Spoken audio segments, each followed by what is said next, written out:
Welcome, and good morning, everyone. I am so happy to be here with you. Thank you for joining me. Today, we're going to be talking about really understanding the impact toxic relationships have on your self esteem and why these toxic relationships impact your self esteem so much.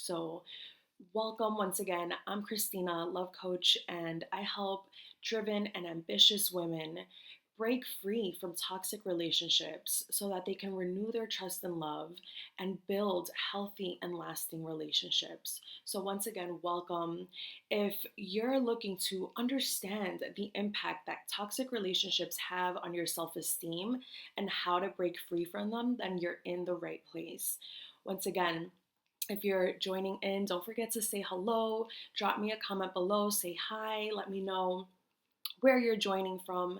And I'm gonna get right to it because understanding how toxic relationships erode your self esteem is key to being able to break free from them.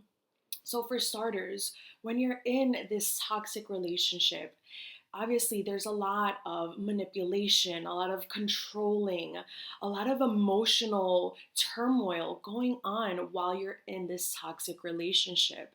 Whether it's emotional abuse, physical abuse, verbal abuse, right? There's a lot that plays into it. And the first way that it really erodes your self-esteem and your confidence is emotional exhaustion, because you're dealing with a situation that is out of your control and you give away your power by feeding into it. And this happens because emotionally you're exhausted. There's so many things being thrown at you, there's so many feelings that you're feeling in this toxic relationship, right? You're thinking, I love this person. How could they treat me like this?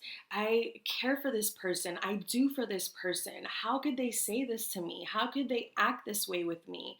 How could they completely ignore me, right? And all of this creates a narrative which becomes emotionally exhausting. It drains you of your life energy. It drains you of any sense of worthiness because your worthiness now becomes tied to this person's attention, to this person's approval, to this person's, right? Even them acknowledging you, right? Becomes something that you're dependent on. And that definitely causes emotional exhaustion. And little by little, you see your self esteem slip away. Another way that this toxic relationship really does a number on self esteem is the feelings of guilt and shame. Many times there's a lot of blame going on, right? When you're in a toxic relationship, well, I wouldn't act this way if you didn't this, and I wouldn't do this if basically them letting you know, right? It's you. I act this way because of you. Everything I do is because of you. And excuse me, let's be honest, right? We don't control other people. We can only control ourselves. But what happens is you internalize this. You internalize the blame, you internalize the guilt, and you start feeling shameful. You start feeling like, wow, it really is me. I'm the problem, right? And here's the truth, right? This blame, this pointing fingers thing is really a way to keep you distracted. It's really a way for you to not look at what they're doing, to not make them accountable for their actions, not holding them responsible for the part that they're playing in the situation, but blaming it on you, guilt tripping you into believing that it's you. They treat you this way because of you. They act this way because of you. And in that guilt and in that blame, you start to blame yourself as well. You start to take on that narrative. And that really destroys a lot of women's confidence and a lot of women's self-esteem, because not only do they have someone outside of them, right, telling them that they're not good enough, that they're not worthy of love, that they deserve the worst, that they deserve to be treated like crap, but now they have an internal voice also telling them the same thing. Yeah, it's me. Yeah, I'm not enough. Yeah, I didn't do enough. Yeah, I didn't care for him enough. Yeah, I didn't this. So that really does a number on women that are looking to break free from this control and manipulation, because now they internalize it. Another way that toxic relationships erode and really do a number on self-esteem is isolation and lacking support, right? When you're going through these situations, you might start off, right, with supportive friends, supportive family that want to see you thrive, that want to see you happy and healthy and in love and feeling joyful. But little by little, you start to isolate yourself because you've probably already told them the same thing a couple of times, and yet you're still in the same situation. And many times what happens is your friends and your family, they want to help, right? They want to be able to support you. But many times women aren't ready to break free of that cycle. They're so brainwashed, right, into feelings of guilt, feelings of shame, feelings like they can fix this. Because they're the problem, they're the only ones that can fix it, that they begin to isolate themselves and they don't seek professional support. They don't seek support that is going to actually help them break free from what they're going through. And what happens is they begin to isolate. The friends that they used to call, they might not call anymore because it's just going to be the same conversation. They're going to tell you the same thing. Well, don't talk to them and get out of that relationship. And you might not feel like that's what you want to do. You might feel like I still want to fix this, or I do want to leave the relationship, but I don't know how. And I always end up falling back in there because they make me feel so guilty and they make me feel this. So you have to understand that isolating yourself is not going to prevent the relation, is not going to help the relationship get better. That's another thing too. Many times when you're in these manipulative toxic relationships, the other person might say, well, because you have your friends and you have your family and you're always with them, and they might even guilt you and make you feel bad about having a support system, about having friends and people that care about you, that want to see you do well. And that bothers them, right? So they want to break you apart from them. And little by little, whether it's you in your own mind saying, I don't want to bug them anymore, I don't want to hear the same stuff anymore, or it's them telling you, yeah, it's because of them. Now you have all your friends and they make you feel guilty about even having a support system, that you begin to isolate. And little by little, you have no support. You have nowhere to turn to, or at least you feel that way, right? That you have nowhere to turn to. No one understands what you're really going through, and nobody at the end of the day can really help, right? But you. So you start isolating and you start trying to make things better so that you're not in this, right, in this friction with this person who's toxic and not looking to build a healthy relationship, but really looking to tear you down and control you and shape you into the kind of person that they can just boss around and humiliate in essence.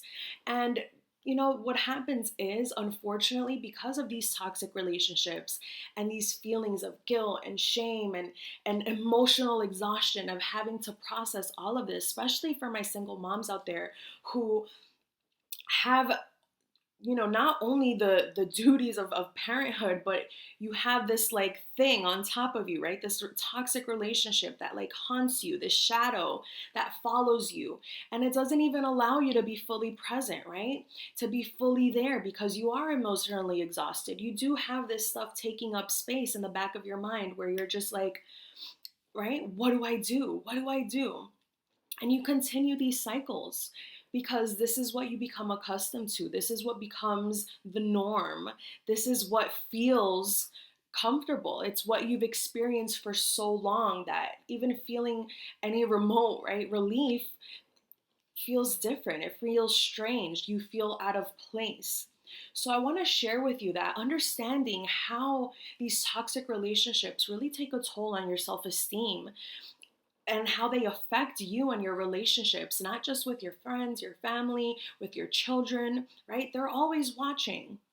So it's also about being mindful that this is toxic, right? This is a person that does not want your well-being. This is a person that wants to control you, wants to manipulate you, wants to impose themselves in any way, shape, or form that they can, whether it's messing with you mentally, emotionally, physically, but they want to impose their will. And being able to put that aside, right? And realize that and say, it's not me, right? It's only me if I continue to partake in this, right? And once again, it's easier said than done, right? Than to just leave. And I know because I myself was in a toxic relationship for 7 years, on and off, on and off. It was emotionally draining. It was depleting. And I did isolate. I there's so many friends, right, that I stopped talking to, that I shied away from because I was, not only did I feel guilt and shame and like they couldn't understand what I was going through, but I felt humiliated. I felt like they could never understand. And it creates this sense of excuse me, it creates this sense of unworthiness where you can't relate to wanting or deserving anything better. So I want to share with you, I know what it's like. And that's exactly why I started this business, why I created the company that I have, because I saw myself in a place where I was expecting, and I knew that this was not the kind of relationship that I wanted my child to have. I knew that this was not what I wanted her to see growing up, right? Me feeling emotionally exhausted, not being able to fully be there for her, not being able to really be an example of what it is to be a woman who is confident, who loves herself, who values herself, who, right, deserves someone by her side that uplifts her, right? Not someone who's squishing her down, but someone who loves her and uplifts her. And I was blessed, right, to be able to break free from that and rebuild my self confidence and learn how to have healthy relationships so that I could mirror that for her, so that I could show her that it's possible, right, to be happy, to be confident, to be joyful in my relationships and feeling fulfilled, not depleted. So I want to share with you that this is exactly why I created the Rewrite Your Love Story program. It's how I help and how I've helped women for the past 7 years break free from toxic relationships and heal themselves, renew their trust in themselves, in love, in relationships, and learn how to set those boundaries, how to set those standards high so that never again are you settling for less. Never again are you falling into these cycles of toxic relationships because you know your worthiness, you know your value, and once again, you're unwilling to settle for less. So if this is you, I want you to drop me a comment below. I created the toxic red flags checklist so that if you've ever found yourself, if you're dating or you're perhaps starting a relationship, or even if you're trying to break free from one and you're not sure if it's you, if it's him, you're confused and you're not sure if it's toxic, right? This checklist is going to let you know. It's going to walk you through all the things to really make you open up your eyes and realize, is this a toxic relationship or not? Is this where I'm supposed to be? Is this healthy for me? So that you don't, once again, settle for less and continue the vicious cycle of toxicity. So drop me a comment below, drop the word toxic below, and I'll go ahead and send you that checklist so that you can use it. And once again, open your eyes, right, to the reality of what's going on. You don't need to stay stuck. You don't need to feel guilt and shame about wanting better for yourself. You deserve that. If you're a single mama, your children deserve that. If you want to have a family and start a family, your children deserve that, right? They deserve to see their mother happy and healthy and loved, as well as a father that is caring, not controlling, not manipulative, caring, supportive, that's loving to their mother, right? So once again, if you've ever found yourself in these kind of toxic dynamics and you know that you don't want to repeat that again, drop me a comment below so that I can send you the checklist that will help really open up your eyes to what toxicity looks like, right? Because many of us know how well, right, the toxic partner can hide that, how well they can mask it up and make it look pretty. But the reality is that you can break free. You deserve better. You deserve a love that's fulfilling, that's gentle, that's filled with purpose and a vision and goals for the future, and not someone who's looking to tear you down and break you down and make you feel little and small. So with that said, I just want to empower you ladies to realize the impact that these toxic relationships have on your self-esteem, and that it's not too late for you to come back from that it's not too late for you to break free from that. But it does take that extra push from you to say, I'm done and I want better for myself. And if I feel like I can't do it alone, I'm going to seek the support, because that's exactly what I do when I work with my clients. We help them break free from these relationships, renew their trust and love, heal all of that self-esteem, rebuild that confidence so that they never again, once again, settle for less in their relationships and they know exactly what they want. So, with that said, thank you so much for joining me today. Remember to choose you, choose love, and stay blessed. I'll see you on the next one.